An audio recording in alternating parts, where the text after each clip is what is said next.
Okay, so word problems. You guys know trig to represent angles, and I know last year you've also used trig to represent problems that didn't involve angles. So now we're going to take a look at some of those problems, because realistically, we use trig to model things that happen in the real world, that have sinusoidal patterns. And we're not dealing with angles when we're talking about things. Like waves of the ocean, in terms of their periodic function of when they occur, tidal waves or the ocean tides, it's based on time. It's not based on the angle of the water. Okay, so stuff like that is really where we're going towards when we learn trig functions. So let's take a look at this long word problem. Drew a little diagram, hopefully make it a little more entertaining, but not really.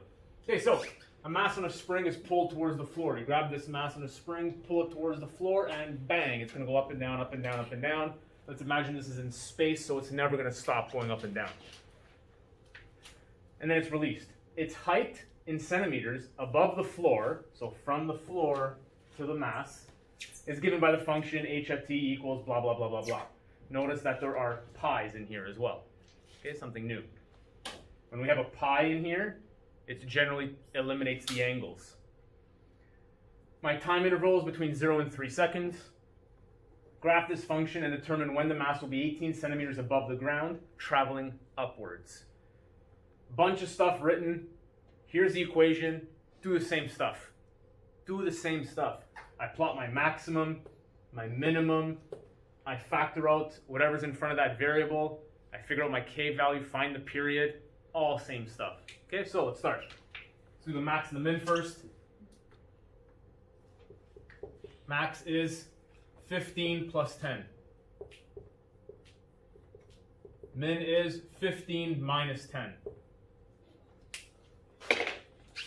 So let's go in, let's actually scale in 5 now. 5, 10, 15, 20, 25.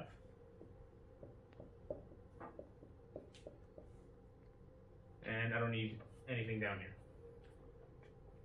Done. Let's draw my dotted lines. This is the highest point that weight is going to hit. And the lowest point is 5. I need one more dotted line. It's going to be at the c value, 15, right in the middle. All right, I got my 3 dotted lines. My y stuff is done. Let's go to the x stuff.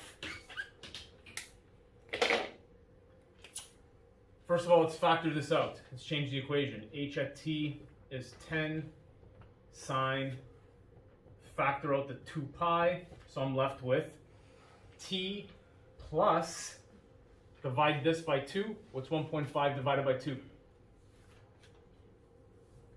0.75. Thank you. Close these brackets, plus 15. Okay, you could have put that in a fraction, but we'll stay in a decimal just to change it up a bit. Okay, so I need my k value because the period of the function is 2 pi over k. The period of the function is 2 pi over 2 pi. The period of the function is 1. Amazing. My scale, same thing. Scale is p over 4. Scale is 1 over 4. This is in decimals. Let's go in decimals for now for a change. 0.25 is my scale. So I need to go in 0.25s, but make sure you're going to get to 3, which means I need 12 ticks. I need 4 ticks between 0 and 1, 4 between 1 and 2, 4 between 0 and 3. So I'm going to go 1, 2, 3, 1, 1, 2, 3, 2, 1, 2, 3, 3. I like to be safe. I made it a little tighter. So this is 1, this is 2, and this is 3. So this is 0.25, 0.5, 0.75, and I don't feel like writing the rest. I drew the ticks, I'm good. Maybe you want to write the middle one. Here, 1.5, 2.5, or else it's going to get messy. Fractions would look nicer here. Like 1 over 4, 1 over 2, 3 over 4, clean. All right. Where am I starting? Again, how about we just ignore the phase shift? If you ignore the phase shift and graph the rest, and then incorporate the phase shift later, your life's going to be way easier. So we're going to ignore the phase shift. We're going to graph sine. I know sine starts in the middle and goes up, right? Sine starts in the middle and goes up. So I start in the middle, which is the 15, and I go up every 0.25. I have to go up here. I have to go back to the middle. I have to go to the bottom, to the start. And I keep going.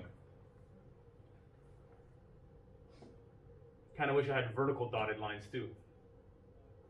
Oh, I screwed up because I didn't draw those ticks. See that? Oh no, I did. What am I talking about? I just didn't write them in.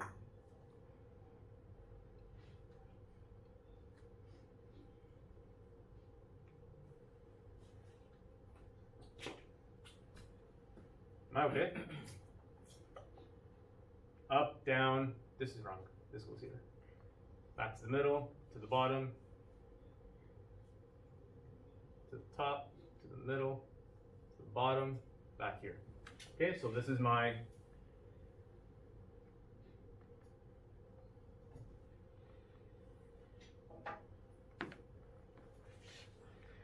function without the 0.75 phase shift. Okay, I have dotted lines and it was annoying to do that. I made like 2 mistakes with dotted lines. So make sure you do dotted lines because without them, not only are you looking this way, now your eyes got to look this way. It's too complicated. That's why I said I wish I had vertical dotted lines. Called graph paper, right? That's why I use graph paper. All right. So where's the dot on 25 at? Like, at what point? Each tick, so 0.25. And then it's 0.5, and then it's 0.75, then it's 1. Every tick. I'm going to move 0.75 to the left. 0.75 to the left on this graph is 3 ticks. Move this over, 3 ticks. This is at 0.5. I'm going to use this one. This goes here. Okay, I picked the one that makes me start right here. Okay, I picked the one that makes me start on the y-axis. This is 3 away, so now I can start here. Now I don't have to keep moving them 3 ticks over. That's a little annoying. Now I can just do the pattern again using this point. This starts here, goes up, goes to the top, back here, to the bottom, to the middle, to the top, to the middle, bottom, middle, top, middle, bottom, connect.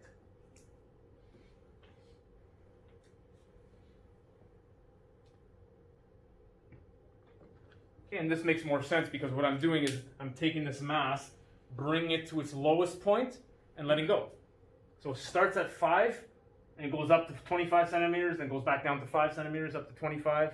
Okay, remember, this is a perfect system, so there's no friction that prevents it from going to 25 again. All right, done. I graphed my other graph. If you want to erase the black one, you can. You don't have to. Just keep it there as long as you know that this is your answer. Now, what's the question say? It says graph this function to determine when the mass will be 18 centimeters above the ground, traveling upwards. So I go like this. I guesstimate where 18 is around here. I can go like that. That's 18. Where's the orange line hitting it, but going upwards? Here, here, here. What point is that? I don't know. 0.3-ish? What's this? 1.3? I'm kind of just guessing, right? I don't really know. I'm just guessing. 2.75, maybe. No, this is 2.25, 2.3? Does this make sense? Yeah. If I'm right here, if I'm really accurate here, do these make sense and why? Yeah, because it's a period, so it would repeat every... Yeah. All I need to do is find the first one, really. I mean, like, if I know the period's 1, the same thing's going to happen every 1. So as soon as I find that 0.3, focus all your attention on that 0.3, 1.3, 2.3, and so forth. Because I know the period. You don't have to do the work over and over again if you know it's periodic. Okay, and that's it for word problems that look like this anyways. You're going to experience a lot of them.